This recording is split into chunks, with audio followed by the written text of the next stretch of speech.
অৱশেষত অসমবাসীৰ ওচৰত ক্ষমা বিচাৰিলে মন্ত্ৰী ৰঞ্জিত কুমাৰ দাসে। গোৱালপাৰাত এখন সভাত এটা সম্প্ৰদায়ৰ বিৰুদ্ধে অসন্মানীয় ব্যৱহাৰ কৰিছিল মন্ত্ৰীগৰাকীয়ে। ইয়াৰ পিছতে সৃষ্টি হৈছিল বিতৰ্কৰ। ইয়াৰ পিছতে পাঠশালাত নিজৰ প্ৰতিক্ৰিয়া ব্যক্ত কৰি অনুতপ্ত বুলি মন্তব্য কৰিছে মন্ত্ৰীগৰাকীয়ে। ভৱিষ্যতে অজানিতেও এনে মন্তব্য মুখৰ পৰা নোলায় বুলি প্ৰতিশ্ৰুতি প্ৰদান কৰে মন্ত্ৰীগৰাকীয়ে। আৰু এই মুহূৰ্তত আমি পুনৰবাৰ জনাব বিচাৰিছোঁ, কালিৰ দিনটোত ব্যাপক প্ৰতিক্ৰিয়াৰ সৃষ্টি হৈছিল। আৰক্ষীৰ কাষ চাপিছিল একাংশ জনতা। অৱশেষত অসমবাসীৰ ওচৰত ক্ষমা বিচাৰিলে মন্ত্ৰী ৰঞ্জিত কুমাৰ দাসে। গোৱালপাৰাত এখন সভাত এটা সম্প্ৰদায়ৰ বিৰুদ্ধে অসন্মানীয় ব্যৱহাৰ কৰিছিল মন্ত্ৰীগৰাকীয়ে।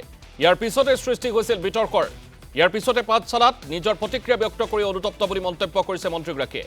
ভৱিষ্যতে অজানিতেও এনে মন্তব্য মুখৰ পৰা নোলায় বুলি প্ৰতিশ্ৰুতি প্ৰদান কৰিছে মন্ত্ৰীগৰাকীয়ে।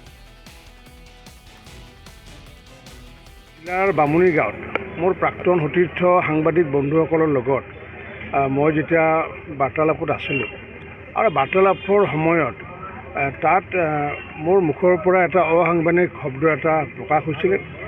আৰু সেই অসাংবিধানিক শব্দৰ বিষয়ে মই যেতিয়া বোধগম্য মোৰ হ'ল, আৰু তাৰপিছত যেতিয়া মই দেখিলোঁ সেই অসাংবিধানিক শব্দটো আচলতে মুখৰে ওলাব নালাগিছিলে, কিবা কাৰণত সেইটো ওলাই যোৱাৰ পিছত এইটো বাক্যই শব্দটো লৈ পেলাই বহুতে দুখ প্ৰকাশ কৰিছে আৰু কিছুমানে হয়তো মোৰ বিপৰীতে হয়তো এজাহাৰো ৰুজু কৰিছে।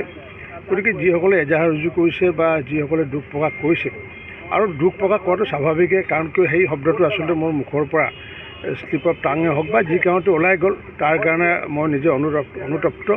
গতিকে সকলো অসমবাসী ৰাইজৰ ওচৰত মই এই শব্দটো মোৰ মুখৰ পৰা যাতে দুনাই বা নোলায়, তাৰ কাৰণে মই নিশ্চিত ৰূপত মই সংযত হ'ম আৰু সকলো